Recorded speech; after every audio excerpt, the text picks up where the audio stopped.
जी, बिस्मिल्लाहिर्रहमानिर्रहीम, अस्सलाम वालेकुम। तो कल हम लोगों ने कुछ लॉन्ग रन कॉस्ट बिहेवियर को शुरू किया था, लेकिन उसके साथ थोड़ा सा शॉर्ट रन को भी दोबारा से देखा था। शॉर्ट रन में जो कुछ चीज़ें मिसिंग थी वो मैंने आपको बताई थी। अच्छा, उसमें मैंने आपको एक चीज़ और कही थी कि वो ज़रा कोशिश कीजिएगा बनाने की डायग्राम। तो कुछ लोगों ने कोशिश की भी है, तो दैट्स गुड। अच्छा, उसमें ये है कि चूंकि वो जो टेबल आपको दी गई है उसमें डेटा सिर्फ 5-6 आउटपुट तक का है ना। तो वो हो सकता है कि वो कंप्लीट ना बने। जैसे फॉर एग्जांपल आपने ये बनाया एवरेज कॉस्ट कर्व, तो वो यहाँ पे आके यहाँ आकर रुक जाए, क्योंकि आउटपुट ही फॉर एग्जांपल यहाँ पे 6 तक है। तो अगर आप उसको एक्सटेंड कर लें, यानी 7 पे भी ले जाएं, फिर 8 पे ले जाएं, फिर 9 पे ले जाएं, तो वो फिर उसी तरीके से यू शेप बन जाएगा इस तरीके से। क्योंकि वहाँ पे आउटपुट ही 6 तक है, तो वो उतना ही बिहेवियर दे रहा है जितना 6 आउटपुट तक आ सकता है। तो इससे परेशान नहीं होना कि आपने तो कहा था कि ये फॉलिंग होगा, फिर मिनिमम होगा, और फिर राइजिंग होगा। तो ये चीज़ मैंने कही थी, लेकिन वो डाटा भी तो कंप्लीट हो ना। तो डाटा वहाँ पे उस टेबल में अगर 6 तक है तो 6 तक वो यहीं तक आया है जहाँ पे मिनिमम हो रहा है। तो इसलिए इसको टेंशन नहीं लेनी, डाटा एक्सटेंड कर लें, 10 तक ले जाएं, 15 तक ले जाएं, तो वो फिर आपको कंप्लीट मिल जाएगा यू शेप। ठीक हो गया जी। तो लॉन्ग रन कॉस्ट बिहेवियर के अंदर मैंने आप लोगों को लेके जाना है आपको। तो लॉन्ग रन कॉस्ट में मैंने आपको ये कहा था कि वहाँ पर कोई भी लॉन्ग रन ऐसा टाइम पीरियड होता है जिसमें तमाम फैक्टर्स ऑफ प्रोडक्शन क्या होते हैं, वो तमाम फैक्टर्स ऑफ प्रोडक्शन वेरिएबल होते हैं, और तमाम कॉस्ट जो होती है वो भी वेरिएबल होती है। इसलिए लॉन्ग रन के अंदर फिक्स फैक्टर ऑफ प्रोडक्शन का कॉन्सेप्ट ही नहीं है, इसलिए लॉन्ग रन में फिक्स कॉस्ट का भी कोई कॉन्सेप्ट नहीं है। जब फिक्स फैक्टर ऑफ प्रोडक्शन ही नहीं होगा तो फिर फिक्स कॉस्ट भी नहीं होगी। इसलिए शॉर्ट रन के अंदर जो टोटल कॉस्ट की इक्वेशन होती है वो होती है total fix cost plus total variable cost.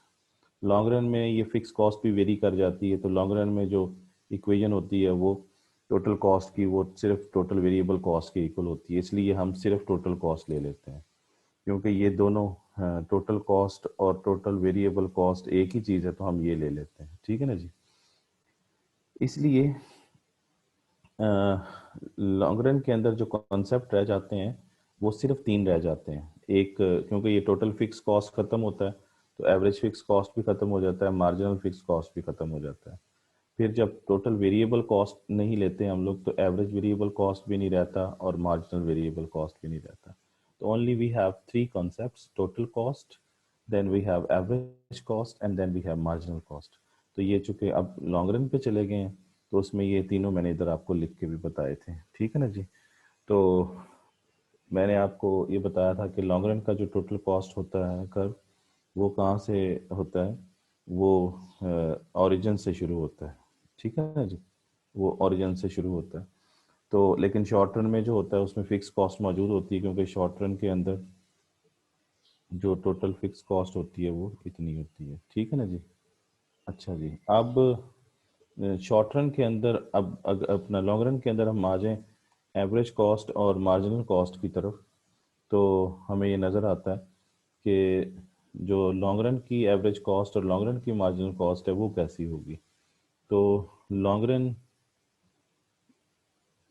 Average cost का भी यू शेप ही तकरीबन होता है।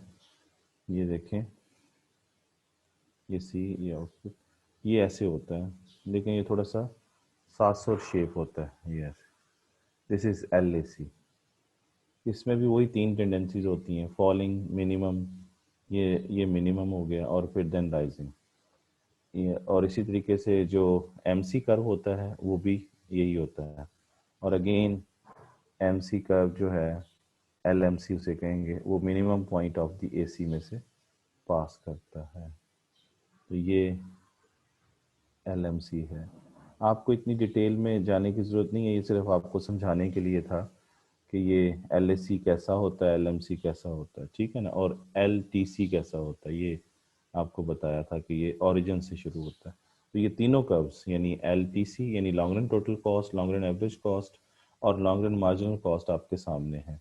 तो ये आपके सामने, यानी फॉलिंग, ये पहले फॉल करते हैं और उसके बाद फिर ये क्या होते हैं, मिनिमम होते हैं। इसका मिनिमम पॉइंट ये है, तो minimum point of the LMC पहले आता है और फिर एलएमसी हमेशा एलएसी के मिनिमम पॉइंट में से पास करता है। ठीक है, तो ये इतनी ही डिटेल काफ़ी है जितनी मैंने आपको बताई, इससे ज़्यादा ज़रूरत भी नहीं है। तो यानी इसकी भी थ्री टेंडेंसीज हैं, थ्री टेंडेंसीज। कौन कौन सी? कि फॉलिंग किसकी? Three tendencies of LAC and LMC. ठीक है ना जी, तो ये तीन ही टेंडेंसीज हैं दोनों की। और फॉलिंग यानी नंबर टू मिनिमम और नंबर थ्री राइजिंग। ठीक है ना जी। और L T C start from the origin but short run T C start from the vertical intercept. Okay, अब आ जाइए नेक्स्ट जो हम डिस्कस कर रहे थे वो ये है कि जो ये मैंने आपको बता दिया कि लॉन्ग रन के अंदर जो है वो आप चूँकि एंट्री और एग्जिट होता है लॉन्ग रन के अंदर, हमने क्या समझा था? लॉन्ग रन के अंदर एंट्री भी होती है न्यू फर्म्स की और एग्जिट भी होता है, तो दोनों चीज़ें होती हैं, जिसकी वजह से लॉन्ग रन के अंदर आपकी जो आउटपुट है वो कॉन्स्ट्रेंट नहीं होती है by the scale of operation. यानी you can you if you want to increase your output you can increase your output, if you want to decrease your output you can decrease your output. तो लेकिन यानी इसका मतलब ये है कि output is not output is not constraint. Output constraint नहीं है, जब चाहे आप बढ़ा सकते हैं, लेकिन शॉर्ट रन में जो आउटपुट होती है वो इतनी ज़्यादा नहीं बढ़ाई जा सकती या इतनी ज़्यादा तब्दील नहीं की जा सकती, तो इसलिए शॉर्ट रन में आउटपुट कॉन्स्ट्रेंट होती है। ठीक है ना जी। तो लेकिन लॉन्ग रन में हम तब्दीलियाँ ला सकते हैं, क्योंकि लॉन्ग रन में तमाम फैक्टर्स ऑफ प्रोडक्शन भी क्या होते हैं?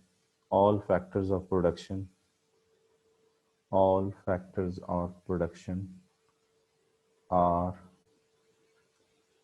वेरिएबल। तो आप फैक्टर्स ऑफ प्रोडक्शन भी वेरिएबल हैं और एंट्री और एग्जिट भी हो सकता है, इसलिए आउटपुट कॉन्स्ट्रेंट नहीं है। यानी आउटपुट इज नॉट कॉन्स्ट्रेंट, आप जितनी चाहें जितनी कम ज़्यादा करना चाहते हैं कर सकते हैं। अच्छा, ज़रा किताब से देखते हैं। तो किताब में देखिए ज़रा, अगर यहाँ किताब शो हो जाए तो ये देखें जी, this is the topic that we are studying, long run cost behaviour. तो इसमें वही बात जो मैंने आपको पहले बताई थी कि शॉर्ट रन के अंदर तो हमें नज़र आता है कि ये देखें, in the short run firms output was constraint bye it's scale of operation. Short run में तो आउटपुट में कॉन्स्ट्रेंट हैं, यानी उसमें बाइंडिंग्स मौजूद हैं, लेकिन लॉन्ग रन में नहीं है। तो इसलिए शॉर्ट रन में तो जब आप आउटपुट बढ़ाने के लिए जाते हैं तो आपके पास कुछ फैक्टर्स फिक्स होते हैं, कुछ वेरिएबल होते हैं शॉर्ट रन में, तो इस वजह से आउटपुट बढ़ाते हुए इनएफिशिएंसीज हो सकती हैं। लेकिन लॉन्ग रन के अंदर ऐसा नहीं होता। लॉन्ग रन के अंदर आप अपनी आउटपुट को हायर लेवल ऑफ, अगर वॉल्यूम पे लेके जाना चाहते हैं तो ले जाएं, लो लेवल पे लाना चाहते हैं तो लेके आ सकते हैं, और आप एडजस्ट कर सकते हैं अपनी आउटपुट लेवल को परमानेंटली, यानी हायर प्रोडक्शन वॉल्यूम पर भी और लो पे भी, जैसे आप चाहें आप कर सकते हैं, ये आपकी मर्जी है। तो इसका मतलब ये है कि लॉन्ग रन के अंदर कोई इशू नहीं है, और क्योंकि लॉन्ग रन के अंदर आप न्यू इन्वेस्टमेंट कर सकते हैं, न्यू रिसोर्सेज लेके आ सकते हैं, नई प्लांट नई मशीनरी आ सकती है, नए आईटी सिस्टम आ सकते हैं, स्टाफ आ सकता है, प्रेमिसेस जो है वो फैक्ट्री जो है उसको उसकी तब्दीली हो सकती है, वगैरह वगैरह। तो ये इसका मतलब ये है कि लॉन्ग रन के अंदर क्या बिहेवियर है?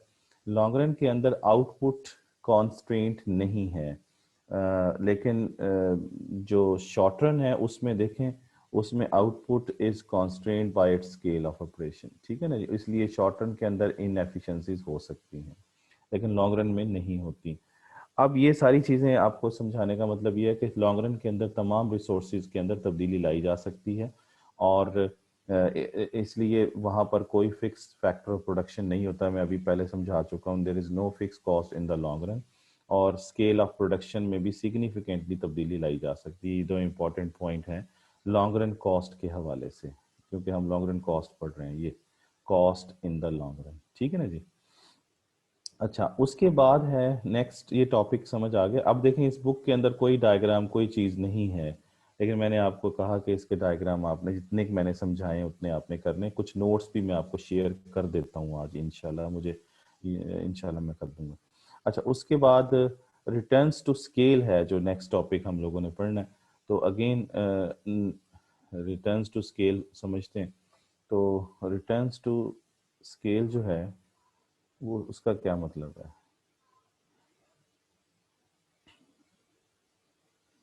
रिटर्न्स टू स्केल, बार बार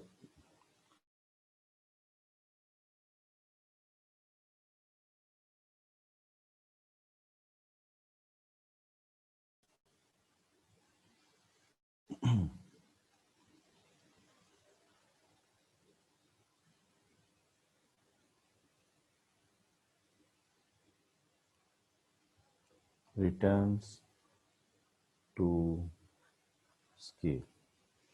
अच्छा, रिटर्न्स टू स्केल का क्या मतलब है? स्केल का मतलब होता है वॉल्यूम। Volume of what?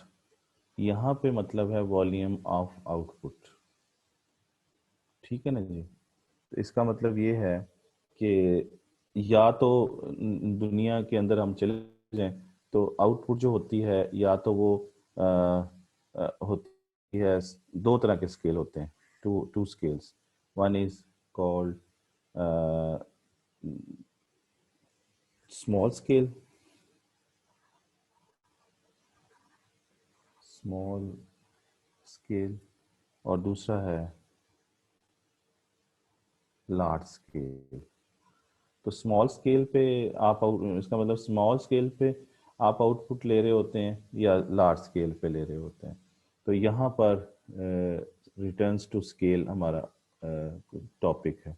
तो स्केल स्मॉल भी हो सकता है, लार्ज भी हो सकता है, यानी आप किस स्मॉल स्केल पे आप आउटपुट प्रोड्यूस कर रहे हैं या लार्ज स्केल पे कर रहे हैं।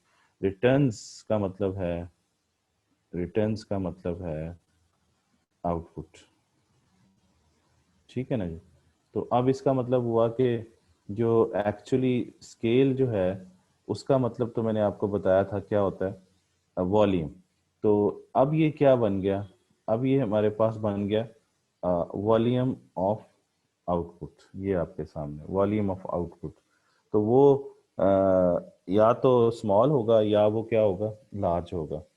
अच्छा, इसमें क्या होता है? रिटर्न्स टू स्केल एक्चुअली तीन तरह के होते हैं। एक होता है कांस्टेंट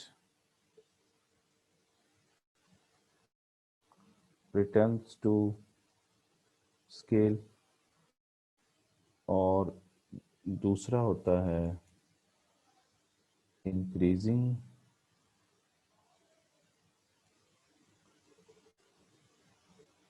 रिटर्न्स टू स्केल, और थर्ड वन होता है डिक्रीजिंग रिटर्न्स टू स्केल। ये तीन तरह के रिटर्न्स टू स्केल होते हैं। अच्छा, इसमें जो कांस्टेंट रिटर्न्स टू स्केल होता है उसमें क्या होता है? उसमें ये होता है कि जी आप इनपुट्स जो होते हैं उनको डबल करते हैं। अच्छा, इसमें भी क्या करते हैं? इनपुट्स को डबल करते हैं। इसमें भी क्या करते हैं? इनपुट्स को डबल करते हैं। तो इसका मतलब ये हुआ कि आपने तीनों के अंदर इनपुट्स को डबल कर दिया। Inputs means inputs means factors of production, 4 factor जो आपने पढ़े थे, या जिसको आपने क्या कहा था, रिसोर्सेस। अच्छा, तो इनपुट्स डबल करते हैं तो कांस्टेंट के अंदर आउटपुट क्या हो जाती है, आउटपुट इसके अंदर भी इनपुट जब आप करेंगे डबल तो आउटपुट क्या होगी, इसके अंदर भी जब आप इनपुट्स को डबल करेंगे तो आउटपुट क्या हो जाएगी। तो क्या होती है जी, कांस्टेंट रिटर्न्स टू स्केल में इनपुट्स डबल करते हैं तो आउटपुट भी क्या हो जाती है, डबल हो जाती है। ये आपके सामने डबल हो जाती है, यानी इसका मतलब ये हुआ कि इसका मतलब ये हुआ कि इसको जब आपने डबल किया है तो ये भी क्या हो गई है, डबल हो गई है।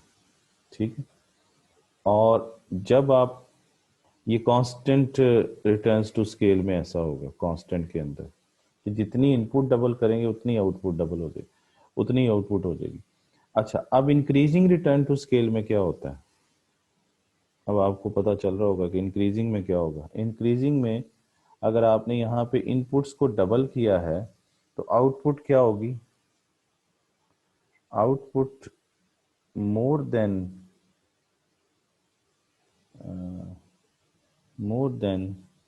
डबल हो जाएगी। ठीक है ना जी, किस में भला, more than double, this is more than double. और अगर आप यहाँ देखें, यानी डिक्रीजिंग, डिक्रीजिंग में क्या होगा, डिक्रीजिंग रिटर्न टू स्केल में आउट इनपुट डबल करेंगे, आउटपुट क्या होगी, वो लेस देन डबल होगी, तो लेस देन डबल हो जाएगी। ठीक है, तो ये कोई मुश्किल क्वेश्चन नहीं था, तो इसकी मैं आपको एग्जाम्पल भी बता देता हूँ। फॉर एग्जाम्पल, आपके पास फैक्टर्स ऑफ प्रोडक्शन है कैपिटल और लेबर। तो ये फर्ज करें कि आप कैपिटल 3 था और लेबर भी 3 था, 3 यूनिट कैपिटल के, 3 यूनिट लेबर के। ये दोनों क्या हैं, ये दोनों इनपुट्स हैं, है ना, ये दोनों इनपुट्स हैं। तो आपने, ये इनपुट्स हैं, यहाँ पर आउटपुट लिख लीजिए। तो आपने इसको डबल कर दिया, कैपिटल 3 से 6 डबल हो गया, लेबर भी 3 से 6 डबल हो गई। तो आउटपुट फर्ज करें 100 थी पहले, तो अब वो कितनी हो गई, 200। तो अब आप इसको क्या कहेंगे, ये एग्जाम्पल किसकी है, इसको हम कहेंगे C R S. C R S means ये है सी आर एस। ठीक है जी, ये क्या है, सी आर एस है, इसको आप एब्रीवेट कर लें सी आर एस, इसको आई आर एस, और इसको क्या कहेंगे, इसको कहेंगे D R S, decreasing return to scale. तो ये सी आर एस है, क्योंकि कि आपने क्या किया है, इनपुट्स डबल किया है तो आउटपुट भी डबल हो गई है, 100 से 200। अच्छा, अब एग्जाम्पल आप ले लें, एक और ले लें। तो ये कैपिटल है, ये लेबर है, ये दोनों क्या है, ये इनपुट्स हैं, तो ये आउटपुट है। तो ये 3, ये भी 3, डबल कर दें, डबल कर दें तो ये दोनों क्या हो गए, 6। अब 3 और 3 पे ये दोनों 100 यूनिट प्रोड्यूस करते थे, जब 3 लेबर और 3 कैपिटल होते थे तो 100 यूनिट प्रोड्यूस होते थे। तो अब डबल हो गई है, इनपुट डबल हो गए हैं, 3 से 6, ये भी 3 से 6, इनपुट डबल हो गई है, यानी ये चीज़ हो चुकी है। और आउटपुट मोर देन डबल कर दें तो ये फॉर एग्जांपल 300 पे चले जाते। ठीक है ना जी, डबल होती तो 200 होती ना, तो मोर देन डबल मैंने 300 कर दी, तो ये क्या है, ये है, ये क्या है, ये इंक्रीजिंग रिटर्न टू स्केल, आई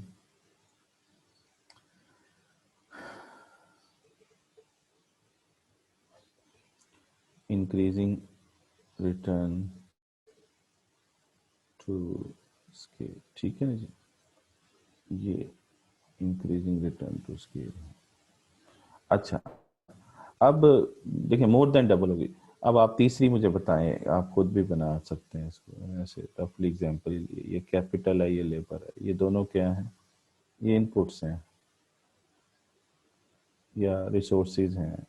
ये थ्री था, ये थ्री था, तो आउटपुट कितनी होती थी, 100। अब आपने 6 कर दिया, इसको भी 6 कर दिया, ये दोनों क्या हो गए, डबल हो गए, तो आउटपुट कितनी हुई, 150। तो लेस देन डबल है, डबल होती तो कितनी होती, 200।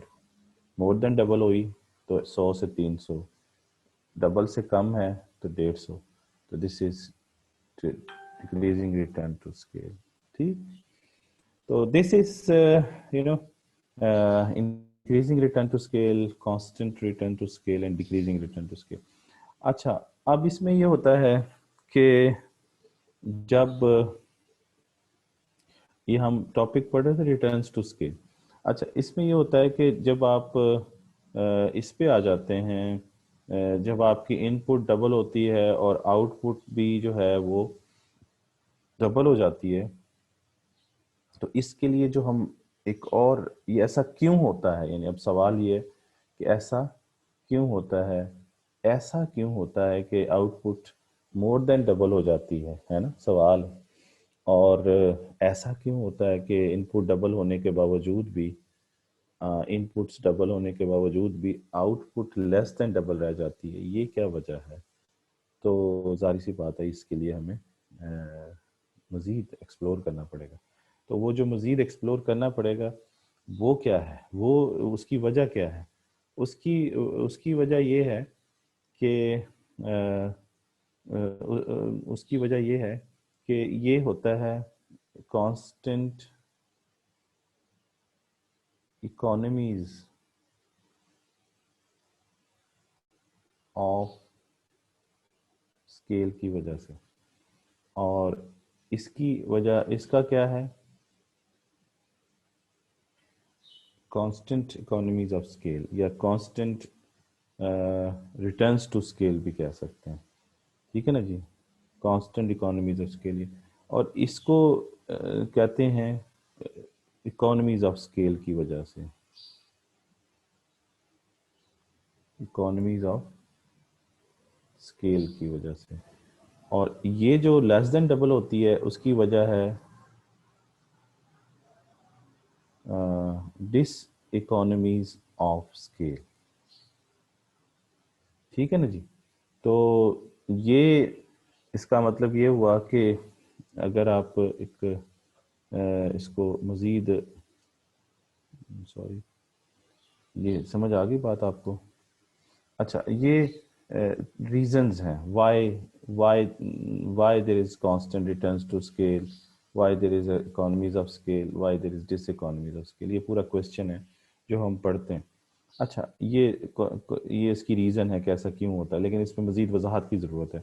तो नेक्स्ट टॉपिक भी यही है, नेक्स्ट टॉपिक है इकोनॉमीज ऑफ स्केल। स्केल मैंने आपको बताया था किसे कहते हैं, स्केल कहते हैं वॉल्यूम को, volume of what, volume of output.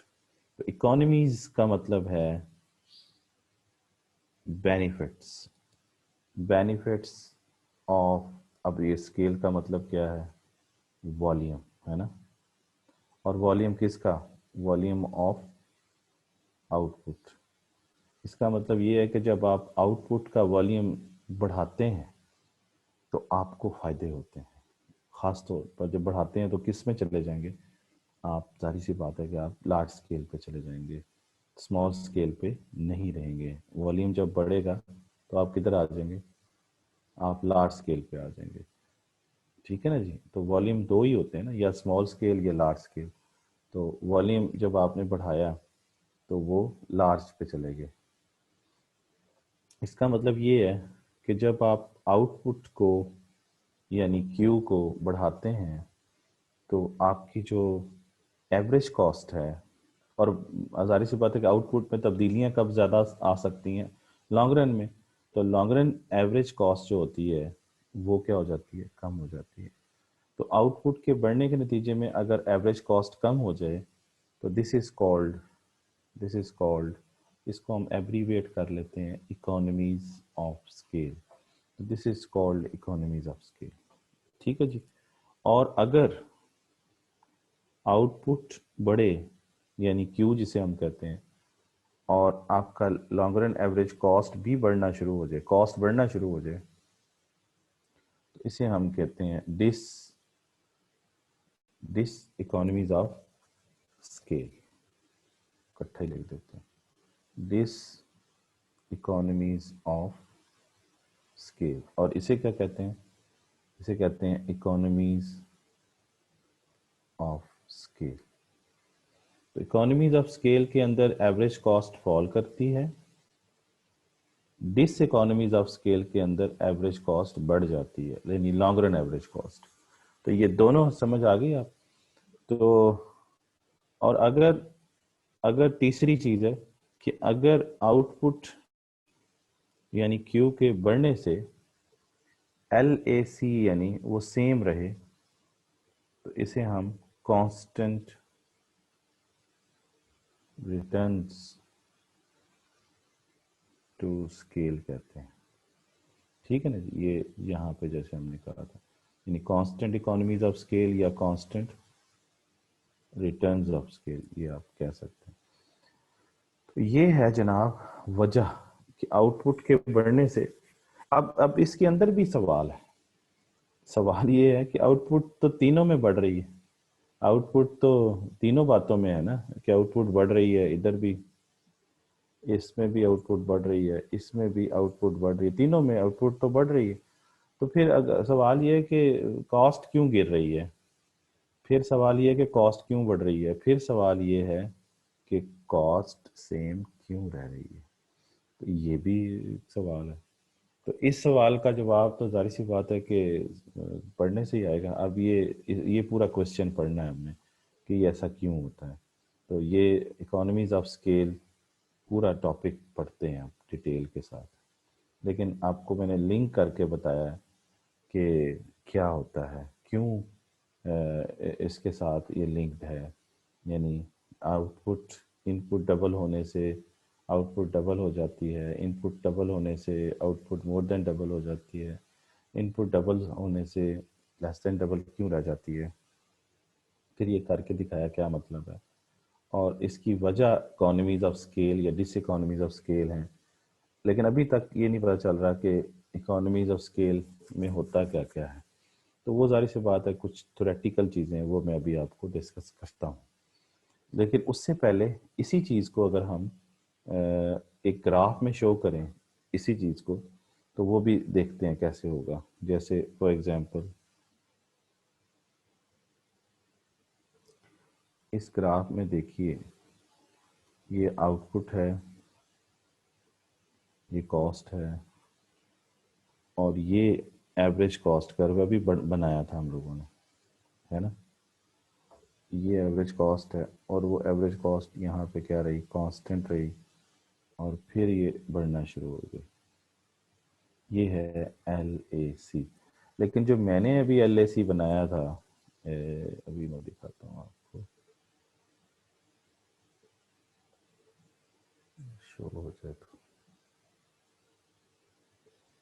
उसमें याद कीजिए, उसमें ये सॉसर शेप मैंने बनाया था, उसमें ये वाला पोर्शन नहीं था जो कि स्ट्रेट लाइन थी इसके अंदर, ये वाली चीज़ उसमें नहीं थी, है ना। दिस इज नॉट देयर, ये वाला हिस्सा नहीं था, बल्कि वो मैंने डायरेक्ट बनाया था, जिसके अंदर अभी इसमें आ नहीं रहा। तो वो मैंने जो बनाया था ना, मैं आपको आपको मैं आपको दोबारा बना के इधर दिखा देता हूँ। वो ये बनाया था, ये एल ए सी, ठीक है ना। तो इसका मतलब ये है कि ये नॉर्मल तो यही है। अच्छा, इसके अंदर ये है कि ये दो हिस्से हैं, कि पहले देखें एवरेज कॉस्ट कम हो रही है, फिर बढ़ना शुरू हो गई, यानी ये वाला और ये वाला दो हिस्से हैं। तो ये आउटपुट के, यानी आउटपुट आप बढ़ा रहे हैं, इधर देखें, आउटपुट बढ़ती जा रही है, बढ़ती जा रही है, बढ़ती जा रही है, बढ़ती जा रही है, बढ़ती जा रही है, आउटपुट बढ़ रही है।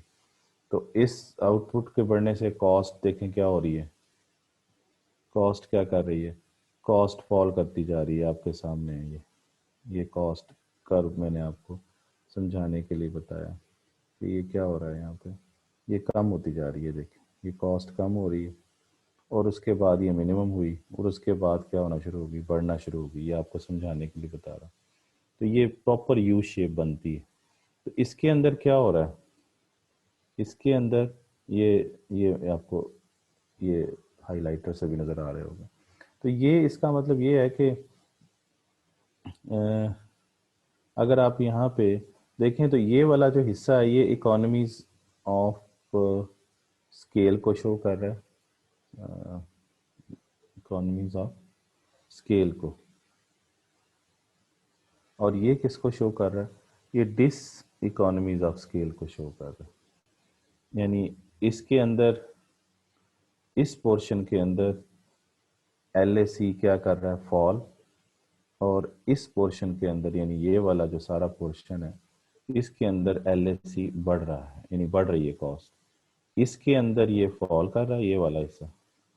तो इसमें सिर्फ दो ही चीज़ें आ रही हैं जो मैंने पहले बनाया था, ये नज़र आया आपको कि इसके अंदर पहले एवरेज कॉस्ट फॉल कर रही है फिर बढ़ रही है, तो इसमें कांस्टेंट पोर्शन नहीं है। तो ये अगर कांस्टेंट पोर्शन ले आए तो ये देखें इसमें कांस्टेंट पोर्शन भी आ गए। तो इसके अंदर अगर हम इसमें डिवाइड कर लें, ये लाइनें लगा के आपको समझा रहा हूँ कि ये देखें अब इसमें क्या हो रहा है, ये वाला हिस्सा, ये वाला हिस्सा जिसमें एलएसी फॉल कर रहा है, ये वाला यही है, कौन सा वाला, ये वाला हिस्सा, दिस वन, ये जो मैंने अभी आपको समझाया ये फॉल कर रहा है ना, ये फॉल कर रहा है एलएसी, ये वाला हिस्सा, ठीक है ना जी, यहाँ तक, इस जगह तक, यहाँ से लेके यहाँ तक, और उसके बाद यहाँ से शुरू होकर यहाँ तक जो एलएसी ऊपर जा रहा है वो वाला कौन सा हिस्सा है इस ग्राफ के अंदर, वो भी देख लेते हैं।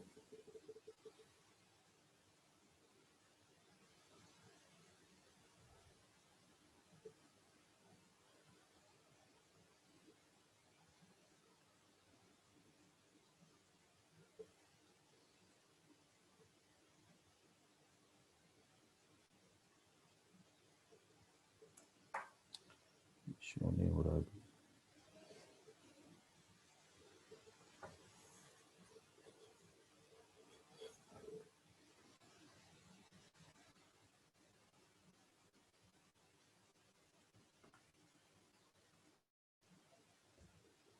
जी यार ये देखिए, तो ये वाला हिस्सा भी, ये वाला वो है जिसमें एलएसी बढ़ रहा है, तो यहाँ पर एलएसी बढ़ रहा है, इस पोर्शन में एलएसी गिर रहा है, और ये जो पोर्शन है दिस वन, ये वो पोर्शन है जिसमें एलएसी क्या है, कांस्टेंट है, ये वाली बात जो मैं कर रहा हूँ, एलएसी सेम।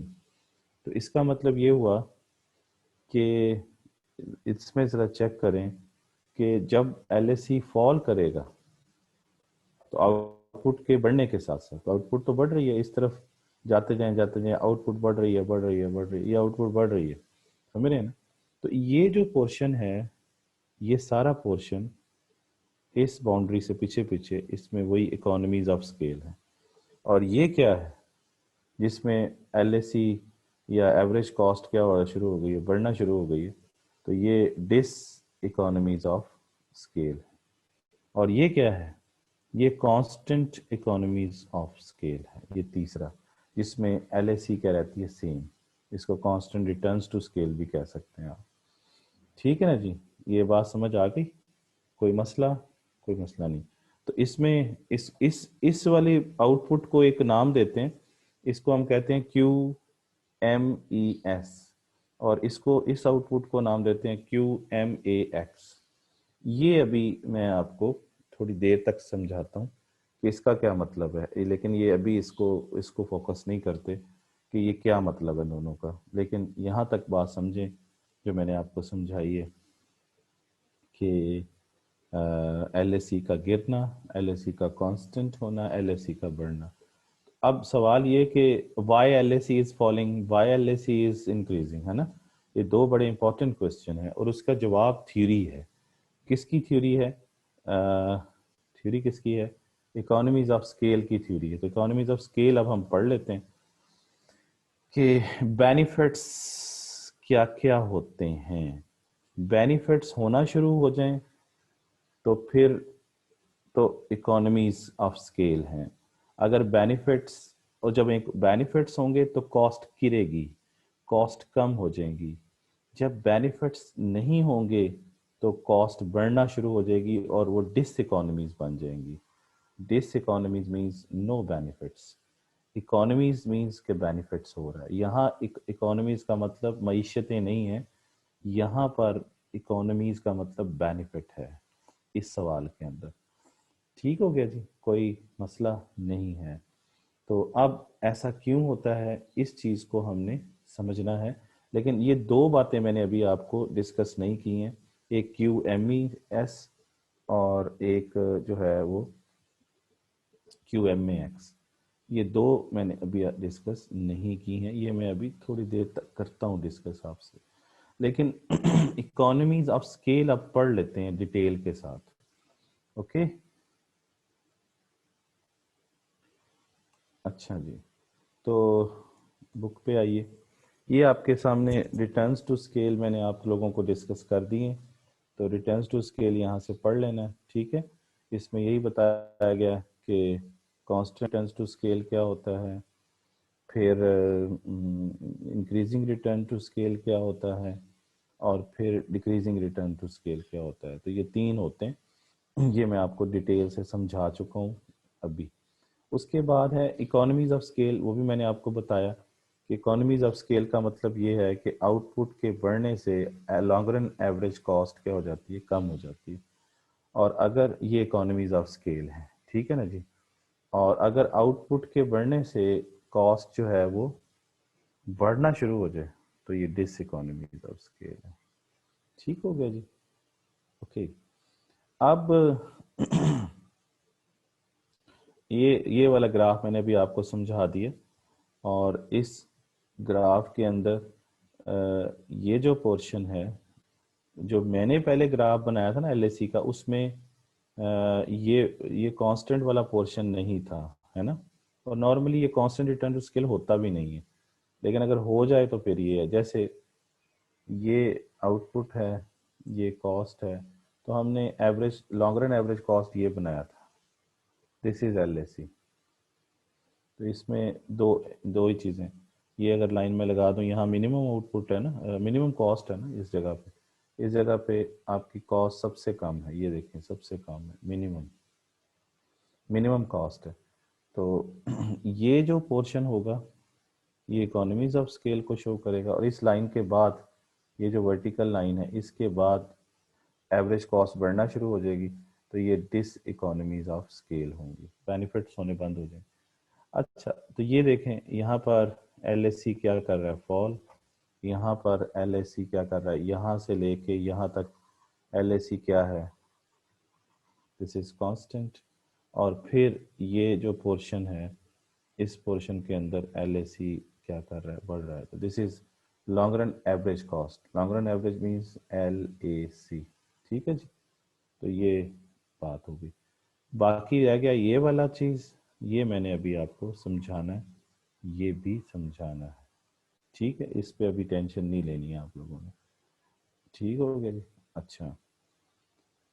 ये एक लर्निंग आउटकम है, इसको आप लोगों ने पढ़ना है, इसका जवाब फिर देना है आपने मुझे। ठीक है ना, खुद भी करके देखिएगा जवाब, ये जवाब नीचे लिखा ही हुआ है। अच्छा, अब आ जाइए कि इकोनॉमीज ऑफ स्केल होती क्या है। अब वो थ्योरेटिकल क्वेश्चन है ये। तो ये है, देखें जी, sources of economies of scale, ये सारा थ्योरेटिकल क्वेश्चन है। ये सारा देखें, इसमें हेडिंग्स ही हैं सारी कि क्या क्या होती है। ये सारा इकोनॉमीज ऑफ स्केल ही है सारा, ये यहाँ तक इकोनॉमीज ऑफ स्केल।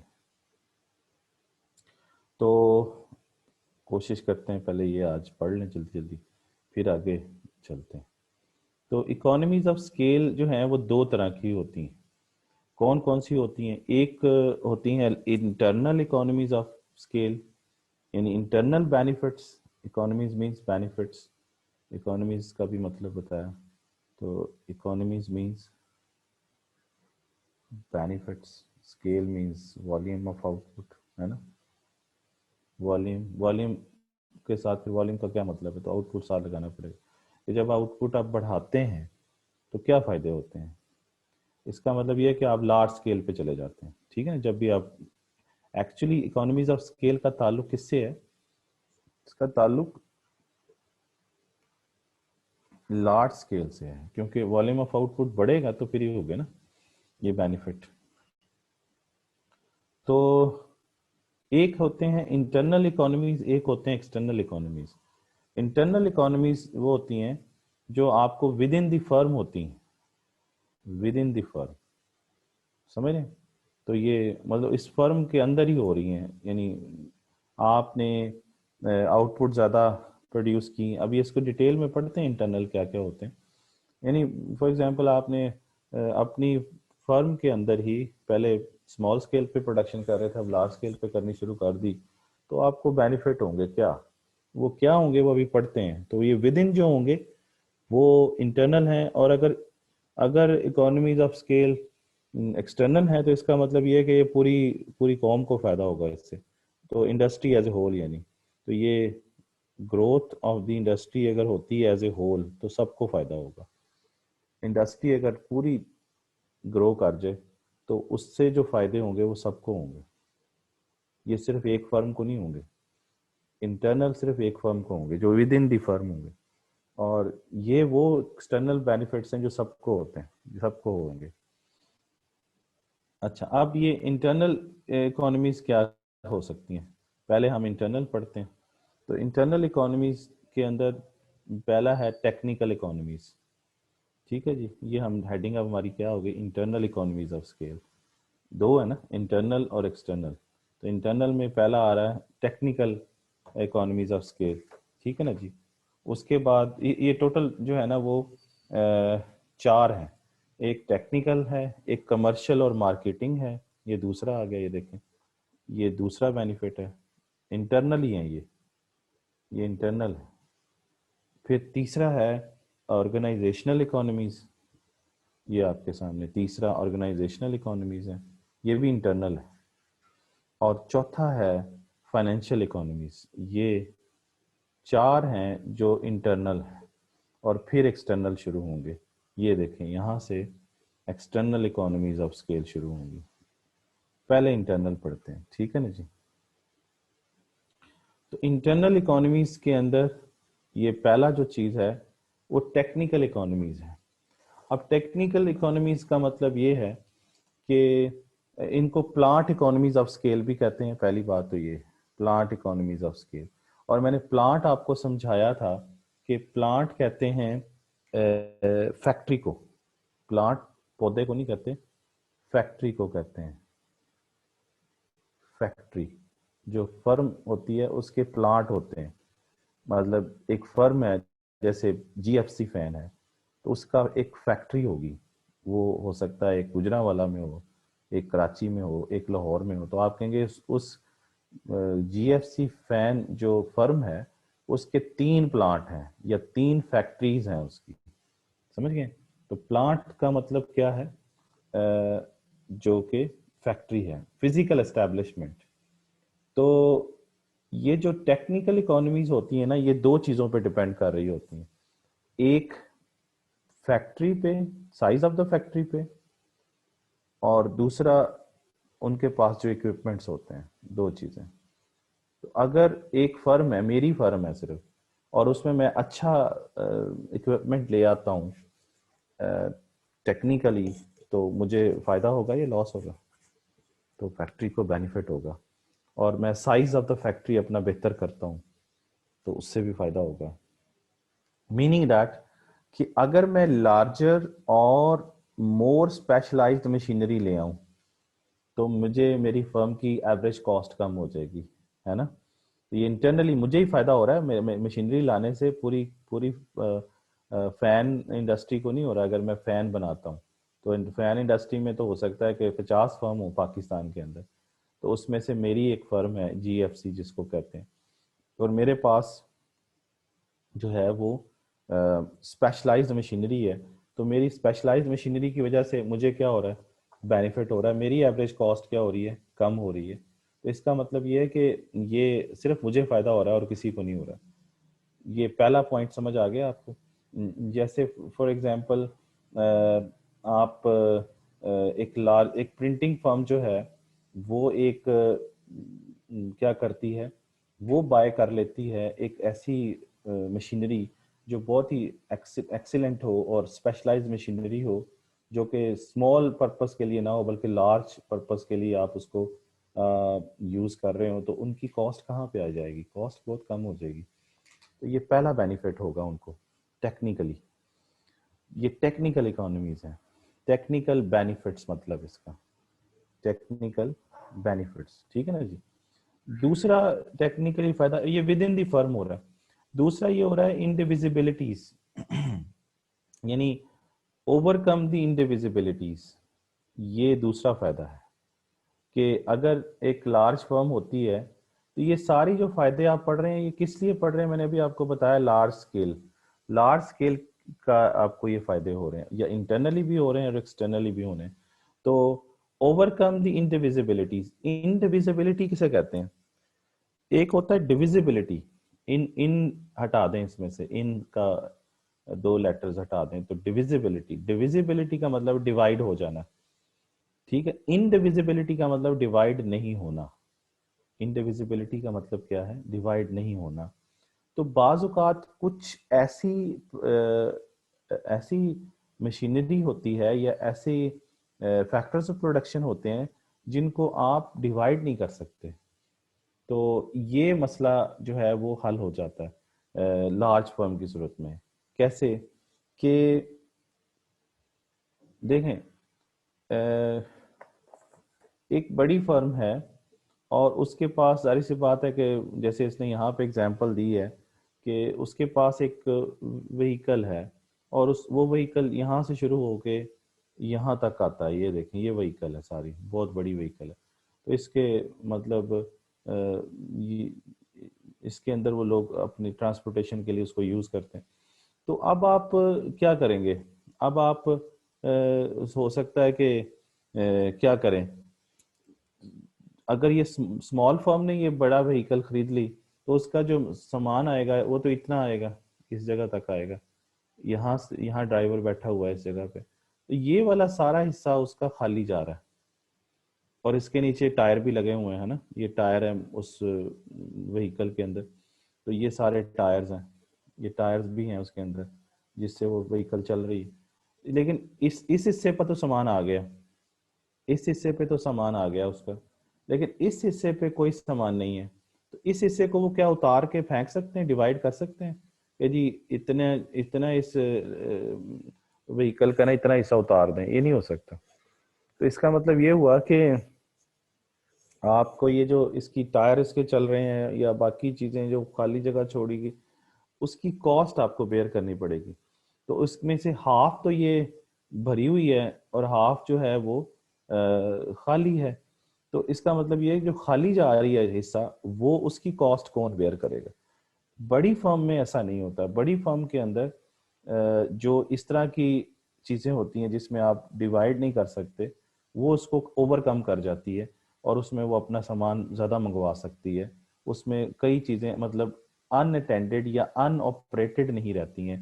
जैसे उनके पास छोटी फर्म होगी तो उसकी कई चीजें अनअटेंडेड और अनफिल्ड रहेंगी। तो लेकिन बड़ी फर्म जो होती है वो उसको यूज करती है प्रॉपरली, ठीक है ना जी। उनका कोई भी चीजें, कोई भी उनके इक्विपमेंट ऐसे अनऑपरेटेड नहीं रहते हैं, स्मॉल के रहते हैं। क्योंकि अगर उनको जरूरत पड़ेगी तो चला लेंगे, अगर नहीं होगी तो वो वैसे नहीं नहीं करेंगे। तो इसका मतलब ये है कि वो फुल कैपेसिटी में काम कर रही होती है और अब इंडिविजिबिलिटीज को वो ओवरकम कर लेती हैं। क्योंकि ये वाला हिस्सा डिवाइड नहीं हो सकता, इस मोटर का, इस गाड़ी का आप कहें जी इतना हिस्सा उतार दें, तो ये तो इनडिविजिबल है। डिविजिबल होता तो आप इतना हिस्सा उतार के रख जाते और ये टायर डेप्रिशिएट ना होते, ये टायरों का नुकसान ना होता, या इतना हिस्सा ये फजूल में साथ ना जाता।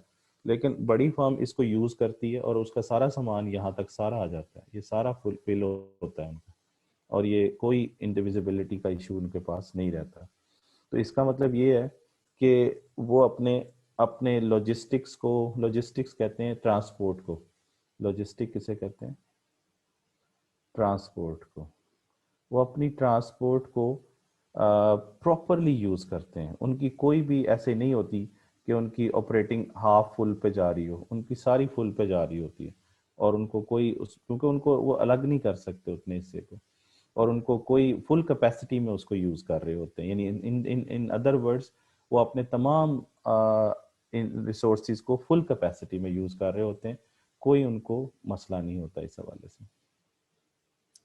फिर तीसरा ये है कि जो बड़ी फर्म होती है उसको डायमेंशनल इकोनॉमीज ऑफ स्केल भी होते हैं। डायमेंशनल इकोनॉमीज ऑफ स्केल का मतलब ये है कि जो मैंने अभी आपसे बात की थी कि साइज ऑफ द फैक्ट्री है ना, साइज ऑफ द फैक्ट्री। तो साइज बहुत उनके पास बड़ी बड़ी फर्म होती है, साइज बहुत बड़ा होता है। तो यही चीज यहाँ पे समझाने की कोशिश की गई है। तो ये कि जो बड़ी फर्म होती है उसके पास गोडाउन भी होते हैं, उसके पास जगह ज्यादा होती है और उसका वो फायदा उठाती है। तो वो अपने अपने आउटपुट को जितना चाहे बढ़ा सकती है, तो इसलिए उनको कोई मसला नहीं है। जैसे यहाँ भी बता रहे हैं कि डायमेंशनल इकोनॉमीज, छोटी फर्म होती है वो अपनी आउटपुट नहीं बढ़ा सकती क्योंकि उसके पास इक्विपमेंट भी थोड़े होते हैं, उसके पास साइज ऑफ द फैक्ट्री यानी प्लांट जो होता है वो भी छोटा होता है, तो वो इतना बेनिफिट नहीं उठा सकती फौरी तौर पे। तो ये तीन बेनिफिट हैं टेक्निकल बेनिफिट्स, कि आपके पास स्पेशलाइज्ड मशीनरी होती है, ये विद इन दी फर्म है। With in the firm firm firm में लोगों को क्या फायदे हो रहे हैं, ये इसका किसी दूसरी फर्म को फायदा नहीं हो रहा है इस टेक्निकल इकोनॉमीज का, क्योंकि टेक्निकल इकोनॉमीज इंटरनल हैं। ये सिर्फ विद इन दी फर्म उस फर्म को बेनिफिट हो रहा है क्योंकि उसके पास स्पेशलाइज्ड और लार्जर मशीनरी है, उसके पास इंडिविजिबिलिटीज को ओवरकम कर रही है और वो फुल कैपेसिटी में यूज कर रही है, यानी यूजिंग विद फुल कैपेसिटी। इसका अदर मतलब ये है, यानी अपनी जो कैपेसिटी है उसको फुल यूज कर रही है। और डायमेंशन भी उनके पास बहुत बड़ी है, यानी उनकी फैक्ट्री साइज बहुत बड़ा है, तो वो जितनी आउटपुट चाहे बढ़ा सकती हैं। उनके पास size of the equipment, size of the factory problematic नहीं है। तो ये पहला खत्म हो गया, थ्योरेटिकल है, कोई इतना मुश्किल बातें नहीं है। उसके बाद है जो बड़ी फर्म होती है, सारे बेनिफिट बड़ी फर्म को होते हैं या लार्ज स्केल पे जो होती है उसको क्या फायदे होते हैं जी। उसको पहला फायदा ये होता है कि वो बड़ी फर्म होगी तो वो बल्क बाइंग करेगी, बल्क मींस ज्यादा मिकदार में, और ज्यादा मिकदार में बाय भी करेगी, ज्यादा मिकदार में सेल भी करेगी। ये पहला। और तीसरा देखें कि जब आप बल्क बाइंग करते हैं तो आपको क्या हो जाता है, आपको डिस्काउंट मिल जाते हैं, फर्म को रॉ मटेरियल सस्ता मिलेगा, उसकी कॉस्ट ऑफ मटेरियल परचेज क्या हो जाएगी, वो रिड्यूस हो जाएगी। क्योंकि बड़ी फर्म है उसने बल्क में खरीदना है, बल्क मींस ज्यादा, मोर, तो ज्यादा खरीदना है, मोर परचेज करनी है, तो उन्हें डिस्काउंट मिलेंगे। तो ये फायदा हुआ। एवरेज कॉस्ट पर क्या फर्क पड़ेगा, इन सब का नतीजा ये निकलता है कि एवरेज कॉस्ट क्या हो जाती है, कम। इसके नतीजे में भी क्या होगा, ये जो टेक्निकल इकोनॉमीज के नतीजे में भी एलएससी क्या हो जाएगी, एवरेज कॉस्ट क्या होगी, कम। एवरेज कॉस्ट कम होती चली जा रही है। तो ये पहला फायदा समझ आ गया आपको। ये किस में हो रहा है, ये कमर्शियल और मार्केटिंग इकोनॉमीज हैं। मार्केटिंग के अंदर और कमर्शियल यानी बाइंग एंड सेलिंग के अंदर भी आपको ये फायदे हो रहे हैं। बाइंग के अंदर अब जब सेल करते हैं तो लार्ज फर्म जो होती है वो स्मॉल जो होते हैं ना उनको, फर्म्स को नहीं बेचती या शॉपकीपर्स को नहीं बेचती, वो रिटेलर्स को नहीं बेचती, वो हमेशा होल सेलर को बेचती है, और होल सेलर ज्यादा मिकदार में उठाते भी हैं, तो वो बल्क सेलिंग भी करती है।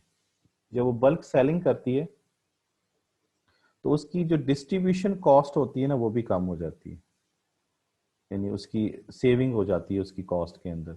क्योंकि एक ही दफ़ा में सारा माल जो है वो सब होल सेलर उठा लें, अगर ज़्यादा मकदार में उठाएंगे तो उनकी चीज़ उनकी जो है वो सेलिंग भी जल्दी हो जाती है, एडवर्टीजमेंट कॉस्ट बचती है उनकी। तो ये दो फायदे हो गए। और तीसरा जो बेनिफिट है इसके अंदर वो ये है कि इसके अंदर इन्वेंट्री आप होल्ड कर सकते हैं, क्योंकि बड़ी फर्म है उसके पास ये वाला जो बेनिफिट अभी आपने पढ़ा था ऊपर कि डायमेंशन उसके पास बहुत बड़ी है, उसके पास फैक्ट्री साइज बहुत बड़ा है, तो वो इन्वेंट्री होल्ड कर सकती है और वो उस वक्त बेचेगी जब उसे लगेगा कि आप बेनिफिशियल है। तो यहाँ पर इन्वेंट्री होल्डिंग जो है वो एफिशिएंट है और वो होल्ड कर सकती है और अपने मुताबिक उसको इंक्रीज या डिक्रीज कर सकती है। ठीक हो गया जी। ये जहन में रहे कि जो आप टॉपिक पढ़ रहे हैं इस टॉपिक का नाम है इकोनॉमीज ऑफ स्केल, और ये हम पढ़ रहे हैं sources of the economies of scale. लेकिन ये इकोनॉमीज ऑफ स्केल के साथ साथ एक और लफ्ज़ भी मौजूद है, उसे हम कहते हैं इकोनॉमीज ऑफ स्कोप। ये देखें, ये आ गया वर्ड, इकोनॉमीज ऑफ स्कोप, ये एक और टर्म है। और इकोनॉमीज ऑफ स्कोप किस में आता है? इकोनॉमीज ऑफ स्कोप जो है वो कमर्शियल और मार्केटिंग इकोनॉमीज में आता है। इकोनॉमीज ऑफ स्कोप का क्या मतलब है ये मैं आपको बता दूं। कहाँ पे वाला इधर समझाता हूँ आपको। इकोनॉमीज ऑफ स्कोप वर्किंग जी, ये मैं आपको इकोनॉमीज ऑफ स्कोप समझा दूँ।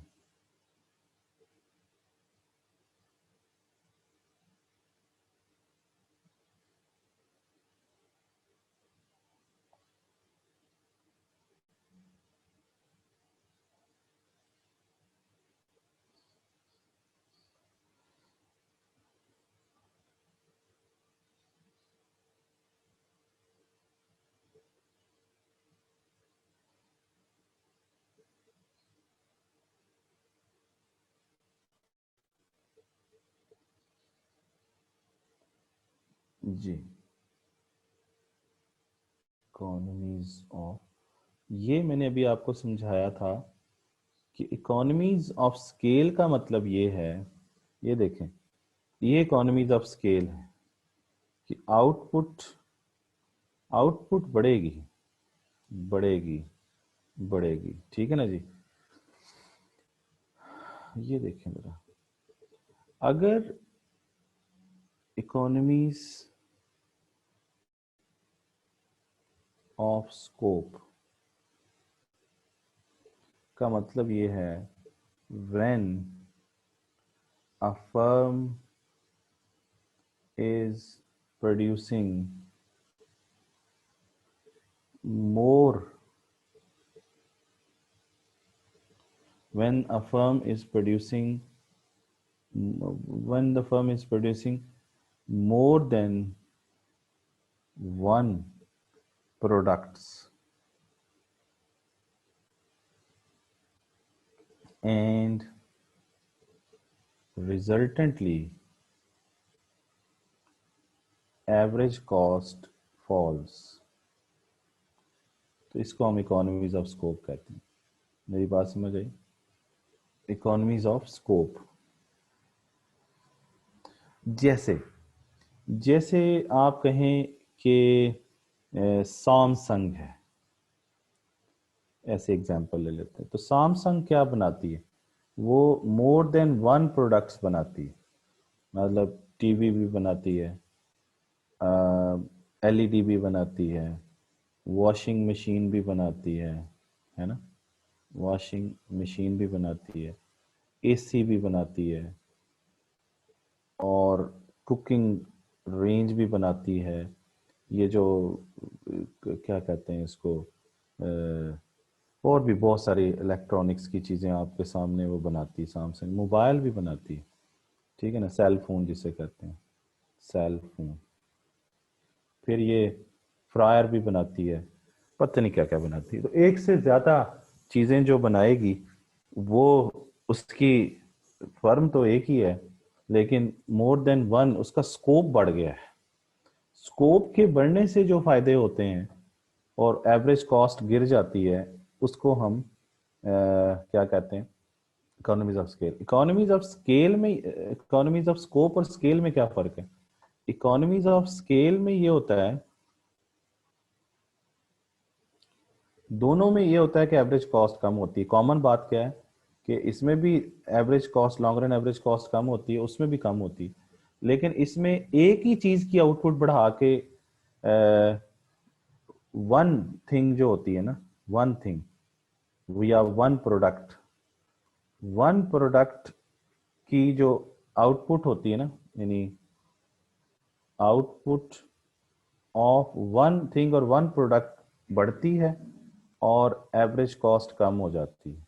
एक प्रोडक्ट है वन, ये वन थिंग और वन प्रोडक्ट की आउटपुट अगर बढ़ती है तो फिर एवरेज कॉस्ट कम होती है। यानी सिर्फ टीवी बनाना शुरू कर दे और टीवी की आउटपुट बढ़ाते जाए तो फिर क्या होगा, कॉस्ट गिरना शुरू हो जाएगी। ये वाली बात कि आउटपुट बढ़ रही है, किसी एक चीज की आउटपुट बढ़ने से कॉस्ट कम हो रही है।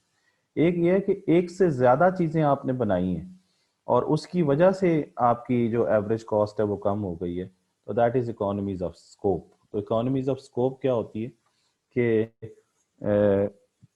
आप एक से ज्यादा चीजें बना रहे होते हैं और कॉस्ट कम हो जाती है। और आपको बहुत सारी, सैमसंग ये फर्म फैक्ट्री है, ये वाली सैमसंग की, इसके अंदर ये सारी चीजें बन रही हैं, ये भी, तो कितना एक ही मैनेजमेंट इन सब चीजों को देख रही है, तो फायदा होगा कि नहीं होगा। एक ही लॉजिस्टिक यूज हो रही है, यानी ट्रांसपोर्ट यूज हो रही है, एक ही मतलब सिक्योरिटी सिस्टम यूज हो रहा है, वगैरह वगैरह। तो ये सारी चीजें एक ही फर्म बना रही है। तो एक से ज्यादा चीजें बना के कॉस्ट को कम करना एक ही फर्म की तरफ से, वो इकोनॉमीज ऑफ स्कोप है। और एक ही चीज को ज्यादा बना के कॉस्ट कम करना इकोनॉमीज ऑफ स्केल है।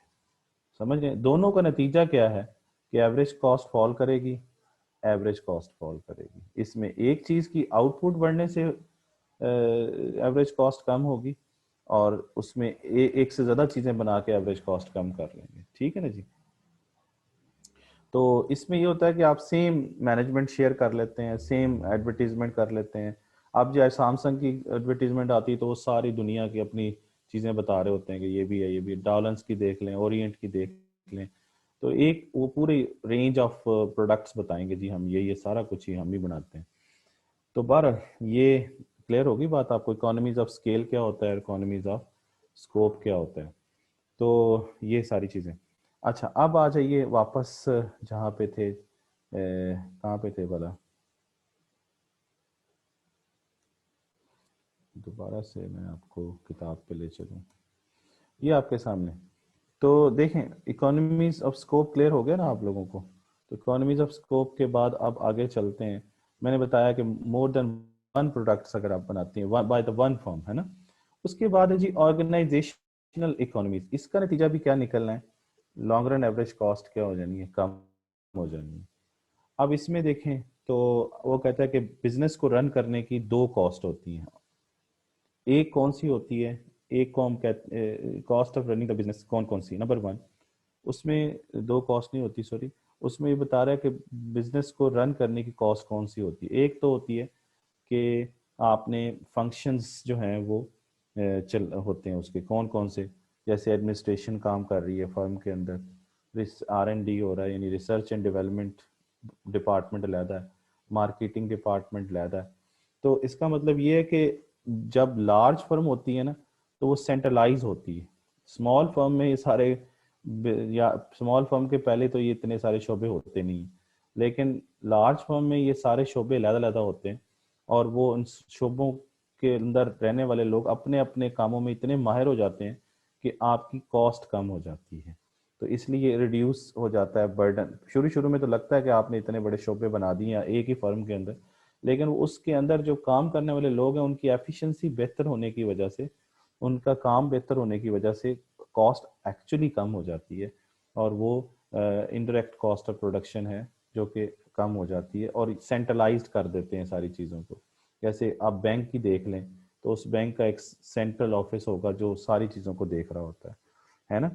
तो रीजनल हेड होते हैं, कंट्री हेड होते हैं, वगैरह वगैरह, तो वो सेंट्रलाइज्ड कर रहे होते हैं फंक्शन को। दूसरा, ये स्मॉल फर्म ऐसा काम नहीं कर सकती। दूसरा ये है कि efficient use of the management होता है लार्ज फर्म के अंदर। मैनेजमेंट का बेटर यूज होता है, ठीक है ना जी। क्योंकि आपने एक फॉर एग्जांपल यहाँ पे उसने कहा है कि एक होटल है जिसमें 100 बेडरूम्स और एक होटल है जिसके 1000 बेडरूम्स हैं, उसके लिए एक ही मैनेजर, सिंगल जनरल मैनेजर काफ़ी है, एक ही हेड शेफ काफ़ी है उस होटल के लिए। तो आपका मैनेजमेंट का एफिशिएंट यूज़ होता है लार्ज के अंदर, 100 के लिए भी उतने हैं तो 1000 के लिए भी उतने ही। उसके बाद लार्ज फर्म हमेशा स्पेशलाइज्ड उनके पास स्टाफ होता है, जैसे आगा खान हॉस्पिटल है या पिम्स है या कोई भी ऐसे उठा लें आप लोग, तो उनके पास स्पेशलाइज्ड स्टाफ होगा, जिससे ये होता है कि आपके पास उनके पास आईटी का भी स्पेशलाइज्ड स्टाफ होगा, एचआर भी होगा, अकाउंटेंट भी, स्टाफ डॉक्टर्स भी उनके पास अच्छे से अच्छे होंगे। तो उससे ये होता है कि उस फर्म की एक तो गुड वर्थ, उसकी जो है ना वर्थ में इजाफा होता है, और उसकी जो है वो कॉस्ट में भी कमी आती है वहाँ पे, क्योंकि उनमें वॉल्यूम ज़्यादा आउटपुट प्रोड्यूस हो रहा होता है, चीज़ ज़्यादा बिक रही होती, और आप उसको स्पेशलाइज्ड तरीके से चला रहे होते हैं वहाँ पे। फिर जनाब जो बड़ी फर्म होती हैं उनको फाइनेंशियल इकोनॉमीज भी होती हैं, इसके नतीजे में भी एवरेज कॉस्ट क्या हो जाती है, कम। बड़ी फर्म को क्या फाइनेंशियल, छोटी फर्म को कोई भी कर्जा देने के लिए तैयार नहीं होता, ठीक है ना जी। बड़ी फर्म को बड़ी जल्दी कर्जा मिल जाता है, तो आसानी से वो, और कम इंटरेस्ट रेट पे मिल जाता है, यानी इंटरेस्ट जो पे करना चाहते हैं उस पे आराम से बैंक उनको दे देता है, तो उनको फाइनेंशियल इकोनॉमीज ऑफ स्केल भी होती हैं। तो इसका मतलब ये है कि उनका जो एसेट टर्न ओवर रेशियो है, वो जाहिर सी बात है कि वो क्या है, larger firm have less asset to sell revenue due to technical economies, जो आपको अभी बताई हैं हमने। तो उनका asset turnover ratio better होता है, तो इसका मतलब ये है कि सेल ज़्यादा होती है उनकी, उनको इंटरेस्ट जो है वो कम पे करना पड़ता है, क्योंकि वो लार्ज फर्म होती हैं, वो उनसे कम्युनिकेट कर सकती हैं, और बस बाद इनको लेना भी कम पड़ता है कर्जा, लेकिन अगर लेना पड़े तो उनको कम सूद पे मिल जाता है, यानी चीपर फाइनेंस पे मिल जाता है उसको। तो ये भी हमने चैप्टर 2 पढ़ा नहीं है, चीपर फाइनेंस पे फिर बात करेंगे, लेकिन ये सारा फायदा उनको होता है कि उनको ये फाइनेंशियल इकोनॉमीज होती हैं। यहाँ पे आके जनाब ये इंटरनल इकोनॉमीज वाला टॉपिक खत्म हो गया। तो इंटरनल का मतलब था विद इन, सिर्फ ये इसी फर्म को हो रही है, क्योंकि उसके पास टेक्निकल स्टाफ है, उसका जो है वो कमर्शियल और मार्केटिंग इकोनॉमीज उसको हो रही हैं, फिर ऑर्गेनाइजेशनल इकोनॉमीज और फाइनेंशियल भी उसी को ही हो रही है। अब आप आते हैं जिससे पूरी इंडस्ट्री को फायदा होता है एज ए होल, वो कौन से बेनिफिट होते हैं, वो बेनिफिट कौन से होते हैं वो हम पढ़ते हैं, तो उस पर डिस्कशन करते हैं। उन्हें हम कहते हैं एक्सटर्नल इकोनॉमीज ऑफ स्केल। तो एक्सटर्नल इकोनॉमीज ऑफ स्केल में का ताल्लुक विद इन द फर्म नहीं है, outside the firm, as a whole industry का फायदा होता है, इनको एक्सटर्नल इकोनॉमीज कहते हैं। तो इसका यानी इंटरनल इकोनॉमीज में तो का फायदा तो एक इंडिविजुअल फर्म को होता है, लेकिन जर्नल एडवांटेजेस जब सब फर्म्स को हुए, तमाम फर्म सब फायदे उठाएं, तो उसको एक्सटर्नल इकोनॉमीज ऑफ स्केल कहते हैं, यानी general advantages to all the firms in industry. लेकिन एक अगर फर्म को होगा तो इंटरनल होगा। तो एक्सटर्नल इकोनॉमीज ऑफ स्केल उस वक्त होती हैं जब जी इंडस्ट्री ग्रो करती है। जब इंडस्ट्री ग्रो करेगी ना, तो आपको स्किल्ड लेबर मिल जाएगी, स्किल्ड लेबर क्रिएट हो जाती है, तो वो आपको मिलेगी, तो वो सबको फायदा होगा। यानी उस वो एग्जांपल टायर इंडस्ट्री है, तो टायर के आपको लेबर बड़ी आसानी से मिल जाएगी और स्पेशलाइज मिलेगी। इस तरह आप मेडिकल डॉक्टर देख लें, तो अगर हॉस्पिटल इंडस्ट्री काम करती है सही तरीके से, ग्रो करती है, तो उसके नतीजे में आपको डॉक्टर्स बड़े एफिशिएंट मिल जाएंगे, तो स्किल्ड लेबर फोर्स क्रिएट हो जाती है ना, तो वो सारे उससे फायदा उठाते हैं फिर, ठीक है जी। इसी तरीके से स्पेशलाइज्ड एंसिलरी इंडस्ट्रीज, एंसिलरी कहते हैं हेल्पिंग, हेल्पिंग हेल्पिंग इंडस्ट्रीज भी डेवलप हो जाएंगी। जैसे फॉर एग्जांपल आप लोगों ने वो देखा होगा, इंडस्ट्रियल जोन बने होते हैं डिफरेंट। तो ये इंडस्ट्रियल जोन है, इसमें ये मेरी फैक्ट्री है, ए फैक्ट्री, ये बी फैक्ट्री, ये सी फैक्ट्री, ये फिर डी फैक्ट्री, ई फैक्ट्री, एफ फैक्ट्री, ये इंडस्ट्रियल जोन है। अब हो सकता है कि ये जो फैक्ट्री है ये मेरी फैक्ट्री हो, और इसका जो मुझे खाम माल मिलना हो मुझे इसी से मिलना हो, इससे, तो मुझे फायदा हो गया। नहीं समझ आई? फिर ये मेरी हेल्पिंग इंडस्ट्री कहलाएगी या एंसिलरी कहलाएगी। ये रोड है, इस रोड का बेनिफिट किसको हो रहा है? इस रोड का बेनिफिट इसको भी हो रहा है, इसको भी हो रहा है, इसको भी, इसको भी, इसको भी, इसको भी। क्या ख्याल है? ये है एक्सटर्नल बेनिफिट, एक्सटर्नल इकोनॉमीज। ये पूरी आपके पास इंडस्ट्रियल जोन है, ये बने हुए हैं मुख्तलिफ शहरों के अंदर। यहाँ पर फॉर एग्जांपल बैंक है, ये बैंक है, तो इस बैंक का फायदा सिर्फ क्या इसको हो रहा है? सॉरी। तो बैंक का फायदा तो A B C D E F सब सब फर्म को हो रहा है, समझ रहे हैं ना? तो इसका मतलब ये है कि एक्सटर्नल, ये बैंक जो है एक्सटर्नल इकोनॉमीज में आ जाएगा, इसका फायदा सबको हो रहा है। तो एंसलरी इंडस्ट्री भी यहीं डेवलप हो जाएगी, जो एक दूसरे की हेल्प करने वाली होंगी। एक एक का रॉ मटेरियल दूसरे की, एक की आउटपुट दूसरे का रॉ मटेरियल बन जाएगा, ठीक है ना? उसका उसका आउटपुट उसका रॉ मटेरियल बन जाएगा, तो ये इधर ही इसका फायदा सबको होगा। तो एंसलरी इंडस्ट्री डेवलप हो जाती है जिसका पूरी इंडस्ट्री को फायदा होता है। फिर गवर्नमेंट जब फायदा देती है तो तमाम एक इंडस्ट्री को फायदा देती है, जैसे शुगर इंडस्ट्री को बेनिफिट दे देती है, जैसे फ्लोर मिल्स को दे देती है, बेनिफिट दे देती है, सबको होता है फिर। तो जब गवर्नमेंट बेनिफिट देती है तो पूरी, मतलब एक फर्म को नहीं देती, उस इंडस्ट्री को बेनिफिट देती है कि जी हम चाहते हैं कि आईटी या आईटी की इंडस्ट्री फ्लरिश करे। तो ये परवेज परवेज मुशर्रफ के दौर में ऐसा हो।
जी, समझ रहे हैं ना ये बात? तो डिस इकोनॉमीज ऑफ स्केल के अंदर क्या होता है? डिस इकोनॉमीज ऑफ स्केल के अंदर एवरेज कॉस्ट बढ़ना शुरू हो जाती है। अब वो कैसे बढ़ना शुरू हो जाती है वो भी हम देखते हैं। तो डिस इकोनॉमीज ऑफ स्केल भी दो तरह की होती हैं। जिस तरह इकोनॉमीज ऑफ स्केल दो तरह की होती है ना, एक इस तरह डिस इकोनॉमीज ऑफ स्केल भी दो तरह की होती हैं। एक को कहते हैं internal diseconomies of scale, और दूसरे को हम कहते हैं external diseconomies of scale, ठीक है ना जी? तो ये ए से लेके ये सारी यहाँ तक जो है वो आपका internal diseconomies of scale है। Internal internal diseconomies of scale, और ये जो है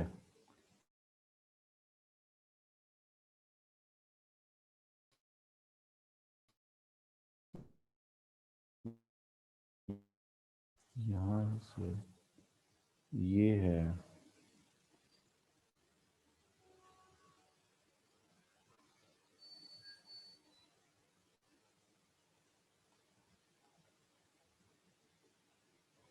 ये है external diseconomies of scale. समझ गए? तो ये भी पढ़ लेते हैं, जैसे 5-10 मिनट का काम। तो लेकिन ये ध्यान में रखें कि इसमें आउटपुट के बढ़ने के बावजूद भी कॉस्ट गिर नहीं रही बल्कि कॉस्ट बढ़ना शुरू हो गई। इसमें क्या हो रहा था, इन सब में आउटपुट तो बढ़ रही है लेकिन कॉस्ट गिर रही है ना। इन सब में आउटपुट तो क्या हो रही है, बढ़ रही है लेकिन कॉस्ट गिर रही है। आउटपुट क्या हो रही है, बढ़ रही है लेकिन कॉस्ट गिर रही है। आउटपुट बढ़ रही है, कॉस्ट गिर रही है। और आउटपुट बढ़ रही है, कॉस्ट गिर रही है। लेकिन डिस इकोनॉमीज में आउटपुट बढ़ेगी और कॉस्ट भी बढ़ेगी। यानी आप डिस इकोनॉमीज ऑफ स्केल में एलएसी के अपवर्ड पोर्शन में आ जाएंगे, यानी इस पोर्शन में आ जाएंगे एलएसी। यहाँ पे कॉस्ट बढ़ना शुरू हो जाएगी, ये वाला हिस्सा आ जाएगा एलएसी का। ये वाला जो नेगेटिवली स्लोप्ड वाला हिस्सा है ना, ये वाला हिस्सा ऐसे आएगा, जो वो नहीं रहा। एलएसी इसमें बढ़ना शुरू हो जाएगी। ये क्लियर हो रही ना बात, ऐसा क्यों होता है? तो उसकी वजह ये है कि उसकी पॉसिबल जो रीजंस हैं वो कौन कौन सी हो सकती हैं। वो मैनेजेरियल भी हैं, ह्यूमन भी हैं, बिहेवियरल प्रॉब्लम्स हो जाते हैं बड़ी फर्म के अंदर, क्योंकि लार्ज फर्म जो होती है वो एम्प्लॉय करती है बहुत सारे लोगों को, और फिर उसके बाद हायरार्की बनती है मैनेजमेंट की, और बहुत सारे प्रॉब्लम्स सामने आते हैं। वो कौन से होते हैं भी पढ़ते हैं। हायरार्की मीन्स के उनकी लेवल बन जाते हैं कि ये फलाना है, ये फलाना है, ये फलाना है। ठीक है ना जी। अच्छा जी। अच्छा, अब ये देखें कि बड़ी फर्म होगी तो उसके लिए कम्युनिकेट करना इंफॉर्मेशन को और इंस्ट्रक्शन को डिफिकल्ट हो जाएगा। आज के दौर में ये इतना वैसे इश्यू तो नहीं है कम्युनिकेट करना, लेकिन थोड़ा सा instruction as it is implement करवाना, क्योंकि हजारों की तादाद में उनके एम्प्लॉयज होते हैं, तो सब लोगों को वो इंफॉर्मेशन पहुंचे और उसी तरह अमल भी हो। अमल नहीं होगा तो जारी सी बात है कि वो मैनेजमेंट जो चाह रही है वो नहीं हो सकेगा, तो कॉस्ट बढ़ जाएगी। फिर चूंकि इसमें कमांड, चेन ऑफ कमांड होता है, क्योंकि हायरार्की होती है। हायरार्की मींस उनकी पूरी एक सिस्टम होता है कि सबसे ऊपर जनरल मैनेजर, फिर फलाना manager, sales manager, marketing manager, जिस तरह बिजनेस वाले आप लोग पढ़ते हैं। तो चेन्स ऑफ कमांड होती है, तो वो बड़ी लॉन्ग होती है, ऊपर से चलती है और नीचे तक आती चली जाती है, और मैनेजमेंट उसको लेकर सब नीचे तक कंट्रोल ऑपरेशन तक आते हैं कि ये मार्केटिंग के शोबे को ये इंस्ट्रक्शन दे दें, सेल के ये दे दें, प्रोडक्शन के मैनेजर को ये इंफॉर्मेशन है। तो वो जारी सी बात, इतनी चेन ऑफ कमांड होती है, वो उसको देता है कमांड, वो उसको देता है। इस तरह हमारे सरकारी इदारों में भी आपको नजर आता होगा कि पहले जनाब डिप्टी डायरेक्टर साइन करता है, फिर डिप्टी डायरेक्टर करता है, फिर असिस्टेंट डायरेक्टर करता है, फिर एडमिन ऑफिसर करता है, फिर असिस्टेंट करता है, फिर क्लर्क करता है, फिर जूनियर क्लर्क करता है ना। और फिर वो जूनियर क्लर्क काम करना शुरू करता है, भाईजान जो होते हैं बड़ी मुश्किल से। उसके बाद फिर इसी तरह वापस जाती है फाइल। उतनी देर में तो मतलब इट्स वेरी डिफिकल्ट, क्यों इतनी बड़ी फर्म है, तो ये सारे लोग अपने अपने उसमें काम कर रहे होते हैं। तो बड़ी फर्म के अंदर मोरल और मोटिवेशन इतनी ज्यादा नहीं होती, क्योंकि फेस टू फेस लिंक नहीं ना होता। छोटी फर्म में फेस टू फेस लिंक होता है, और वो रोज आपस में मुलाकात भी होती है, ऑनर्स की और एम्प्लॉयज की भी, और वो आपस में एक दूसरे के मसाइल भी देखते हैं, मोटिवेट भी करते हैं, मोराल भी बुलंद होता है। तो लेकिन बड़ी फर्म के अंदर ये जो है वो डिटेरिएट होना शुरू हो जाता है, और कन्फ्लिक्ट होना शुरू हो जाते हैं, लड़ाइयाँ शुरू हो जाती हैं, तंजीमें बन जाती हैं, डिपार्टमेंट लड़ते हैं एक दूसरे के साथ। फिर सीनियर मैनेजमेंट जो होती है बड़ी फर्म के अंदर, वो उनकी एक डिफ़िकल्टी ये होती है कि वो इंफॉर्मेशन को सिमुलेट करती हैं मुश्किल से, और डिटेल को उसी तरीके से एज इट इज़ जो गुड डिसीजंस होते हैं वो उस तक पहुंचाना उनके लिए थोड़ा सा उनको मतलब इंफॉर्मेशन को इकट्ठा करना और फिर एक अच्छा डिसीजन करना उनके लिए मुश्किल हो जाता है, क्योंकि डिफरेंट तरफ से उनको डिफरेंट व्यूज़ आ रहे होते हैं। और फिर इसमें ब्यूरोक्रेसी लेवल जो है वो बढ़ जाता है। ये सारे मसाइल हैं जो कि जिसकी वजह से कॉस्ट बढ़ना शुरू हो जाती है, यानी एडमिनिस्ट्रेटिव एक्चुअली कॉस्ट बढ़ना शुरू होती है। और फिर टेक्निकली भी डिसइकोनॉमीज होना शुरू हो जाती है, क्योंकि प्लांट का भी एक साइज होता है। वो साइज अगर आप उसमें एग्जॉस्ट हो जाए तो फिर क्या होता है, जाहिर सी बात है कॉस्ट बढ़ना शुरू हो जाती है। फैक्ट्री का भी एक साइज है, कब तक बढ़ा लेंगे आप कॉस्ट, मतलब कितनी आउटपुट बढ़ा लेंगे, तो आपकी एडमिनिस्ट्रेटिव ओवरहेड या ना फिक्स कॉस्ट बढ़ना शुरू हो जाती है। ठीक है ना जी। तो उसके बाद एक्सटर्नल जो होते हैं, ये तो विद इन द फर्म आपको प्रॉब्लम्स हो रहे हैं ना, और आउटसाइड द फर्म जो एज ए होल पूरी इंडस्ट्री को हो सकते हैं, वो क्या हो सकते हैं कि उसमें इंडस्ट्री तो ग्रो कर रही है लेकिन उससे पूरी इंडस्ट्री की कॉस्ट भी बढ़ रही है। जैसे शॉर्टेज हो जाती है किसी की रिसोर्स की, ऑयल की या गैस की, तो उससे पूरी इंडस्ट्री डिस्टर्ब हो जाएगी। जैसे हमारे मुल्क में सर्दियों में गैस नहीं मिलती तो बहुत सारी इंडस्ट्री बंद हो जाती है हमारी, तो पूरी इंडस्ट्री को लॉस होता है।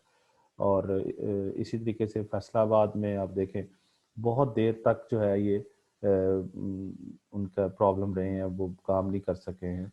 तो इससे कोरोना आया, तो कोरोना भी एक सबके लिए नुकसानदेह, तो सबको सबकी कॉस्ट जो है वो बढ़ गई उसके अंदर, और बहुत सारे लोग अनएम्प्लॉयड हुए। तो ये सारी चीज़ें हैं। तो बहरहाल ये इसको मज़ीद पढ़िएगा आप, ये थोरेटिकल सारी चीज़ें। तो कल हम इंशाल्लाह ताला ये अगला क्वेश्चन शुरू करेंगे। लेकिन अगला क्वेश्चन शुरू करने से करने का मतलब ये है कि ये जो एक चीज़ मैंने छोड़ी है यहाँ पे, कौन सी वाला, इस डायग्राम के अंदर ये वाली क्यू एम ई सी, ये वाला क्वेश्चन, और क्यू मैक्स, ये एक्चुअली अगला क्वेश्चन है। ये कल हम इसको डील कर लेंगे। ये क्यू एम इसे कहते हैं minimum efficient scale, M E S को मिनिमम एफिशिएंट स्केल कहते हैं। क्यू मीन्स आउटपुट है ना, और मिनिमम, ये मैं अगला क्वेश्चन यही है, कल पढ़ेंगे इसको, मिनिमम एफिशिएंट स्केल, ये कल पढ़ेंगे। Q max means maximum output. ये आ रहा है अगले क्वेश्चन, ये देखें, ये कल पढ़ना, कल मीन्स नेक्स्ट वीक पढ़ेंगे। ये देखें, ये है इस चौथे क्वेश्चन में, देखें ये आ रहा है minimum efficient scale, M E S, ये आ रहा है यहाँ पे। ठीक है जी, ये यहाँ पे क्यू एम ई एस है, ये पढ़ेंगे, कल पढ़ेंगे इंशाल्लाह next week. Thank you very much. अब आपका कोई क्वेश्चन देख रहे हैं? कोई क्वेश्चन नहीं है, अल्लाह का शुक्र है, आप बड़े अच्छे लोग हैं, क्वेश्चन ही नहीं करते हैं। That's good.